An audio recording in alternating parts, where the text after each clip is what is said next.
Hey everyone, this is Joshua Kirk here with you once again, and this is the big video you've all been waiting for at the end of 2017, which is my top 50 albums of 2017. So get excited for this video. This is a list that I've made like earlier this month in December, and I am just now finally doing a video for it. And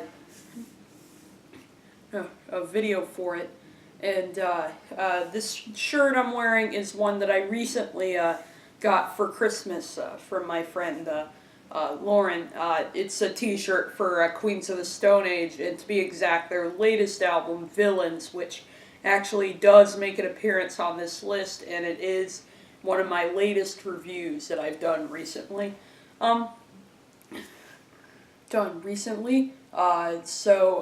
Anyway, I'm just gonna talk pretty briefly about this is part one, where it's just gonna be albums 50 to 26, and then the next video will be albums 25 to 1. And I'm just gonna make kind of a brief little statement for albums 50 to 36, and then once albums 35 to 26 come in, I'm gonna be a little more detailed, but at the same time keep it as brief as possible. Alright, so starting here, number 50 is Queens of the Stone Age with Villains, a more up-tempo, dancey version of the California-based desert rock band that definitely has some pretty killer grooves on it, as well as definitely some very catchy hooks as well. It's definitely maybe not anything like radically new for the band, but still definitely another really strong record from the rock band right here. And of course I'm wearing that shirt for this video, so it makes sense. Number 49 is Public Service Broadcasting, Every Valley. The UK-based art rock band comes out with a concept album about the Welsh mining community, featuring voiceover samples from various interviews and documentaries about the miners and stuff like that, as well as guest appearances from Welsh Celtic musicians like Tracy Ann Campbell, James Dean Bradfield, and Lisa Jean Brown, which all three of those were definitely my favorites of the guest features. And a really gorgeous, mournful closing track featuring the Beaufort Male Choir on it, which definitely is bound to move you to tears. Number 48 is Bombadil, Fences, which sees the North Carolina-based folk rock outfit cranking out a record that's by far probably their closest to a straight-ahead acoustic album, but still cranking out some very compelling, very smart, and very delightful, folksy pop right here. Pop right here with plenty of clever curveballs in the lyrics. And also, I like how this is pretty much kind of the next chapter for the band, as they do have a new lineup and whatnot. And they've kind of been a constantly kind of shape-shifting kind of band, but still cranking out one of their best LPs, I think.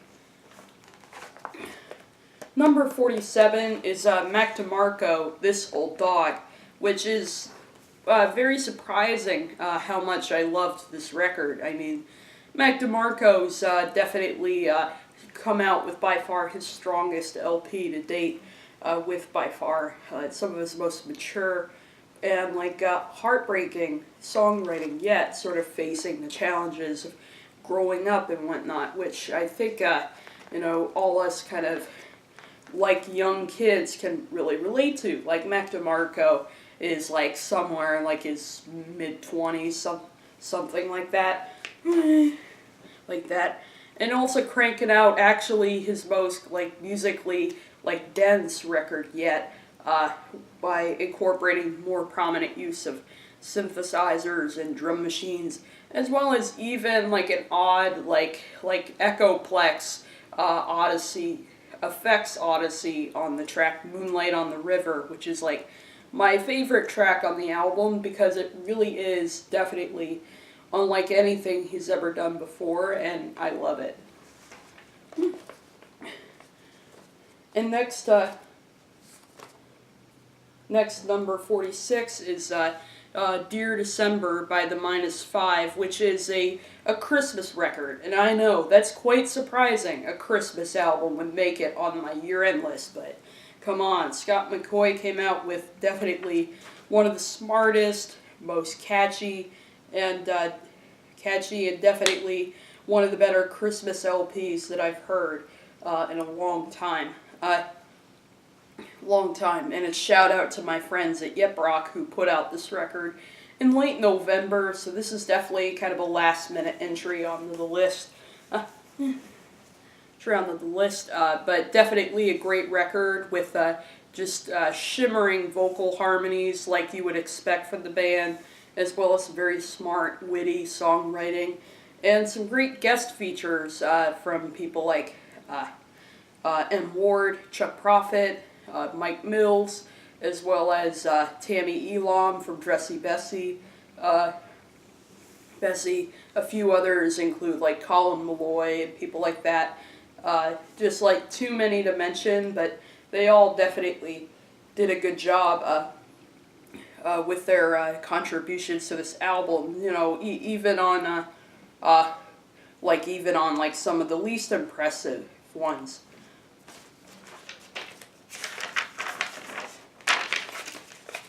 Number 45 is Milo's Who Told You to Think.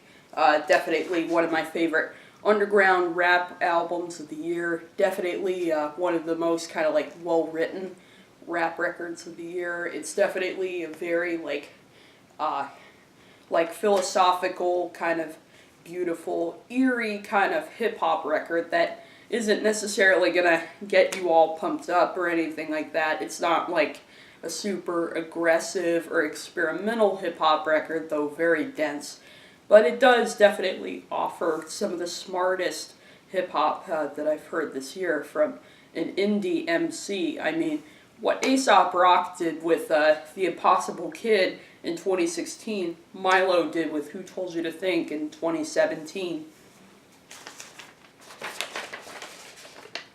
And number 44 is Blanck Mass, World Eater, which is definitely one of the most hard-hitting, aggressive electronic albums that I've heard this year. Industrial and goth is definitely where I'd put it, you know, alongside like Nine Inch Nails and whatnot, if you're into that sort of stuff.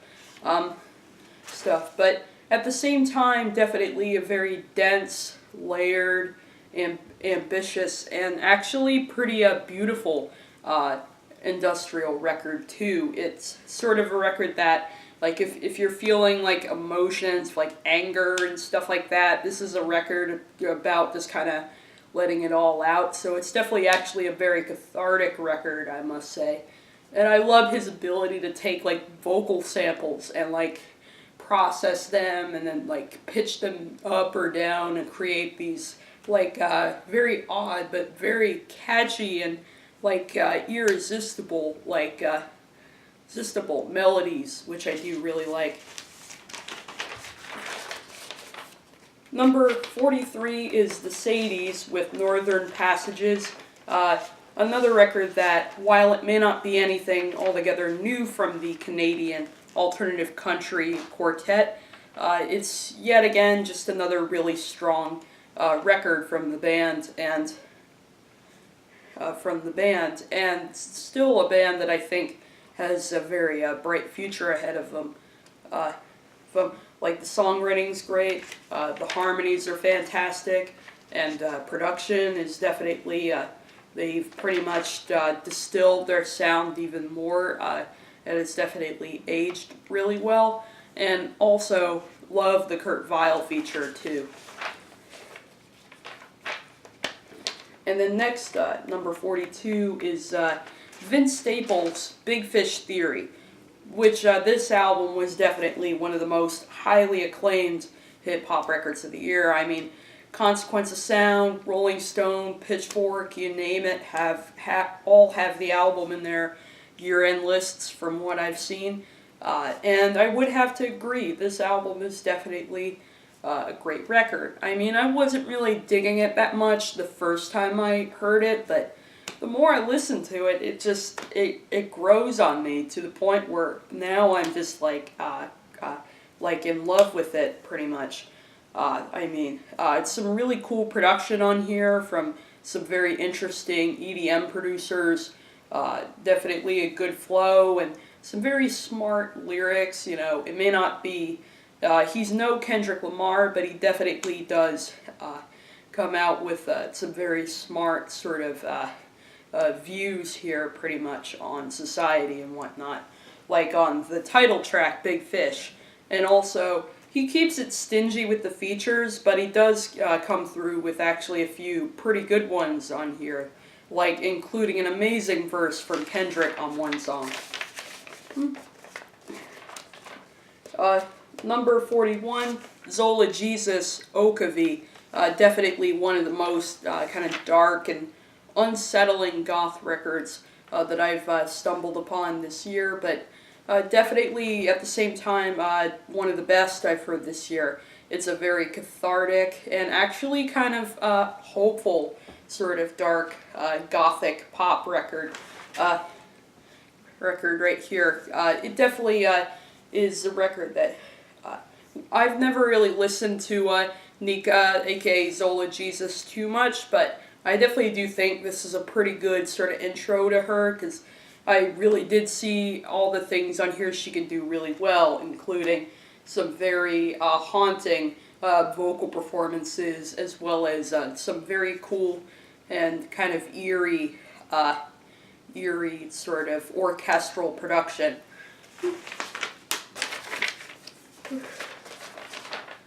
Number 40 is Eaters with their new self-titled record. Definitely, which I'm giving a shout out to my buddy Andrew Savage from the band Parquet Courts, who is also like head honcho of Dual Tools, for putting out by far one of the most layered and grandest electronic rock and industrial records that I've heard this year. So like if you're into like Nine Inch Nails or something like that, or if you're into like some of the kind of electronic leaning indie rock like LCD Sound System, I think you're definitely going to find something to like here. Number 39 is Low Straitjackets with What's So Funny About Peace, Love, and Low Straitjackets. And in other words, what's so funny about Low Straitjackets coming out with an amazing and inventive collection of Nick Lowe covers. Number 38 is King Krule, The Ooze.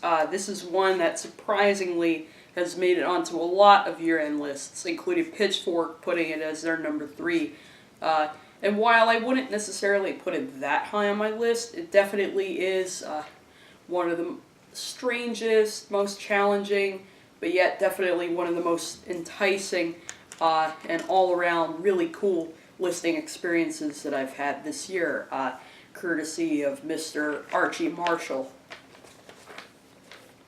Number 38, Cicierega with Mouth Moods, a very, an incredible finish to his, just all-around crazy and creative and awesome Mouth mashup album trilogy.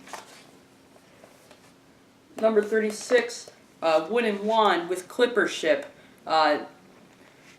which was one of my favorite, sort of underground folk albums that I've listened to this year. Not quite freak folk, not quite alternative country, but kind of somewhere right in the middle right there. There was some very lush instrumentals, as well as some very beautiful poetic memoirs in the lyrics that sort of feel like these little mini grim fairy tales, which I really like. Next, for number 35, it's Vulfpeck with Mr. Finish Line. Vulfpeck, in case you don't know them, really cool funk outfit, like kind of underground, but kind of getting a little more attention out of Los Angeles. Have put out a very smooth, creative, and very fun mix of funk, soul music, and even little hints of hip hop, which surprisingly pop up on the kind of goofy closing track, Captain Hook. Hook, and definitely an incredible record with some really cool features from a bunch of sort of off the beaten path like musicians that are on here, even though there are a few that are a little more well known, like James Gadson does appear on a couple of tracks, for example. But definitely a fantastic record, and Vulfpeck definitely deserves a little more love than they deserve. More love than they already have. Number 34 is Ariel Pink's Dedicated to Bobby Jameson, which is a very catchy, freaky, and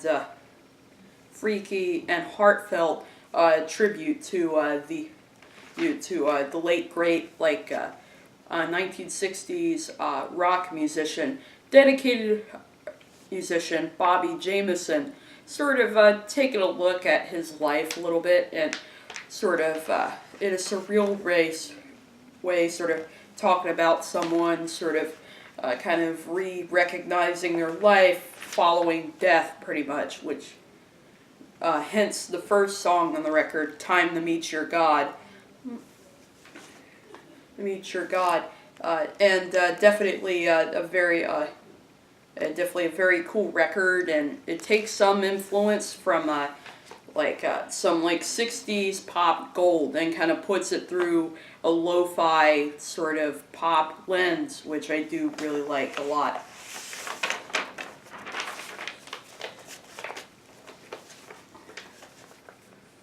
Number 33 is Joey Badass, All-American Badass.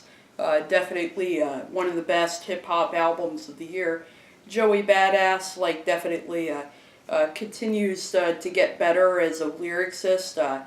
He definitely matures a little bit here and definitely cranks out a very, overtly political record, but it's also definitely a very smart record, and underneath all this mumble rap that you hear on the radio and stuff like that, you definitely have this one guy who's really putting a lot of purpose and a lot of just power into what he's saying, and also incredible features on here from Schoolboy Q, J. Cole, Flatbush Zombies, and a couple others that I can't really mention. Number 32 is Sampha, Process. This is one of the most critically acclaimed debut albums of the year, and I would have to agree with all those critics. This album is definitely the very promising R&B debut we've all been waiting for. It's definitely a record that, it may seem pretty simple if you just look over the surface, but as you dig a little deeper, it actually is quite agonizing, the kind of vignettes that Sampha creates with the lyrics here. Sort of dealing with his family. I didn't know this until reading Mojo magazine a couple of days ago, but apparently Cora Sings is actually about the death of his mother, and then we have Plastic 100 degrees Celsius, which I heard is actually about a health scare that he had. Which definitely is going to make this album that much more powerful when I listen to it, but definitely highly recommended. Number 31, St. Vincent, Mass Seduction, which sees by far one of indie rock's best guitarists, in my opinion, coming out with by far his most kind of straight ahead pop effort yet.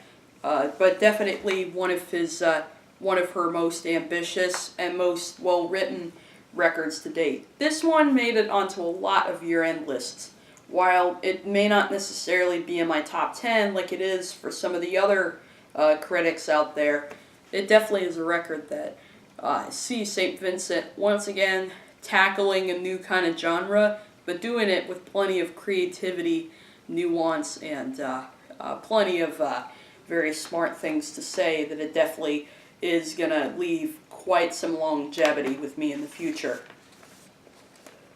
Number 30 is Rapsody with Laila's Wisdom, which Rapsody definitely deserves a lot more popularity than she already has, because she's cranked out definitely one of the best rap albums of the year. She brings in kind of a sassy attitude to the table, and plenty of very interesting things to say. Ninth Wonder, aka Patrick Duwheat, handles most of the production here and just kills it. Here. And some great features on here from Kendrick Lamar, BJ the Chicago Kid, Anderson .Paak, and a few others. Two of those three being artists that have had her featured on some of their LPs before, and she had done really well with those. So like to hear this full-length album of hers that's just as good is definitely something that I can just admire. Number 29 is Chicano Batman, Freedom is Free. This is definitely one of the more overlooked albums this year. I hadn't seen it on too many year-end lists of the year, even though it did get some really good reviews when it did come out. But like, if I had to make a list of some of the artists you need to check out in 2017, Chicano Batman would definitely be on that list, because they bring together a very relaxed, fun, and very versatile blend of psychedelia, soul, funk, and Latin cumbia music, So it's definitely a record that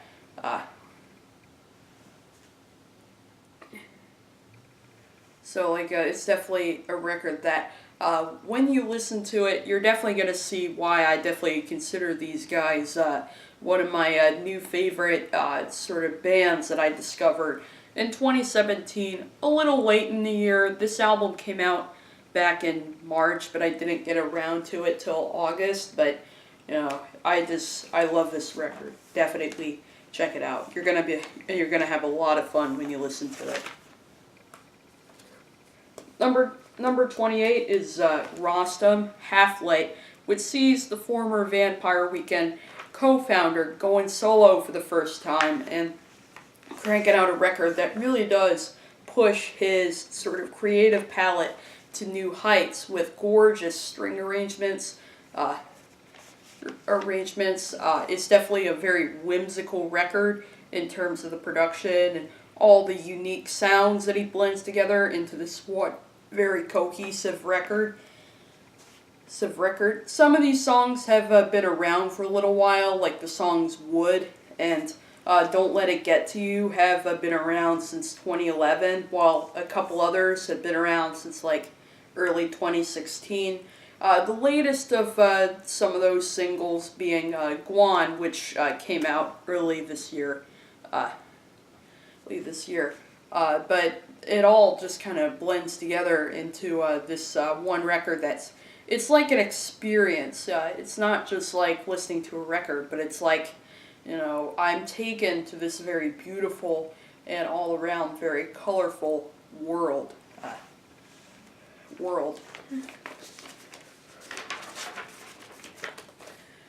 Number 27 is the Mountain Goats, Goths. Definitely one of the best indie rock albums that I've heard this year. Definitely a very well-written indie rock record. It takes a very smart, heartfelt, and very kind of self-deprecating view at goth culture. Like, this is really my first time listening to the Mountain Goats, but, you know, so far I've definitely fallen for John Darnielle's, like, Darnielle's songwriting abilities as well. As well as the very nice grand production, which this is their first album without guitars, but the incorporation of the instruments and kind of the unique song structures that they create with majority of these songs definitely makes this album a very rewarding listening experience. So definitely check it out. Whether you're already a Mountain Goats fan or if you're just now discovering them, like that's pretty much the case for me upon listening to this record. But I definitely really like it a lot. And the final album for this video is number 26, Chuck Prophet, Bobby Fuller Died for Your Sins. So one of rock and roll's best underdogs, definitely comes out with yet another very strong record, which sort of addresses kind of the societal issues and a little bit of the political turbulence that we're dealing with right now. Police brutality, as well as losing some of the greats in rock and roll on Bad Year for Rock and Roll. But overall, nothing too conceptual or being so political that it's just drowned out in ideology. Plenty of very personal and very witty songwriting chops on here, as well as some great production with just killer riffs and plenty of versatility too, from the catchy country rock of Rider the Train, or the kind of gnarly punk of In the Mausoleum, or Bad Year for Rock and Roll, which kind of borrows a little bit from like 80s David Bowie kind of material.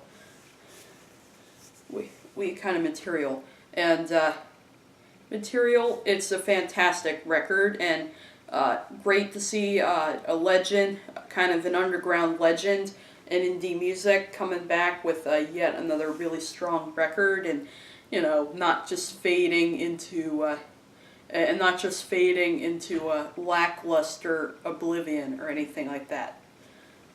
So anyway, that's part one of my top 50 albums of 2017, albums 50 to 26, and I will see you for albums 25 to my number one album of the year. And if you've seen my previous review, I'm very sure you know what it is.